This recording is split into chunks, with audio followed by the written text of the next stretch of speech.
এটা আমরা পার্শ্ববর্তী বাড়ি মানে জায়গা সম্পত্তি লেগে কোনো সময় মানে বাড়ির সীমানা লাগে ঝগড়া বা গরু ছাগল আইলেও ঝগড়া হয়, পার্শ্ববর্তী বাড়ি থাকলে ঝগড়া হইব।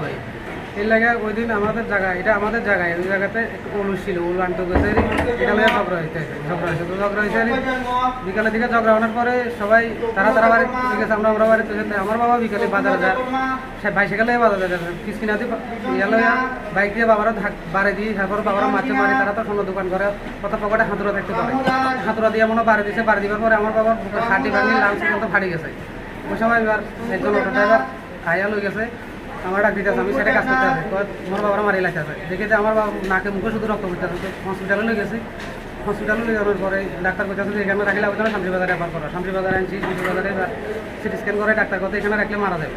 এবার আনছি জিবি হসপিটালে আনানোর পরে জিবি হসপিটালে আনানোর পরে ম্যাডাম একটা দেখে দেখি কথা তোমার বাবার তো অপারেশন করতে হবে।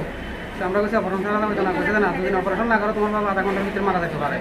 তো এই কথা বংশ দিতে বলতো যত অপারেশন দিয়ে এরাও মারা কারা মারছে? যারা মারছে তার নাম? তার নাম হচ্ছে রাজীব বণিক, সুমন বণিক। তারা কি পার্শ্ববর্তী বাড়ি? আর আপনার বাবার নাম কি? আমার বাবার নাম নির্মল দেবনাথ। নির্মল দেবনাথ। বয়স কত? বয়স 60-62। কি করতো? এ তো এরকম বাড়ি ঘরে কাজ টাজ করে। বাড়ি কোনখানে? বাড়ি সাপুর মনোবল। এই ঘটনা কবে? ঘটনা বুধবারে। জিবি আইছে কবে? জিবি আইছে বুধবারে রাত্রে। এখন অবস্থা কিরকম? এখন আমার বাবার অবস্থা খুব সিরিয়াস। পুলিশে জানাইছে ঘটনা? পুলিশে জানাইছে, আমরা কেস করছি। কজনের বিরুদ্ধে করছেন? 2 জনের বিরুদ্ধে। পুলিশ অ্যারেস্ট করছে? হ্যাঁ, অ্যারেস্ট করছে। এখন কি চান আপনি? এখন আমি চাই তারা যেন উদ্যোগতম কিছু শাস্তি হয়। প্রশাসনের কাছে এটাই দাবি।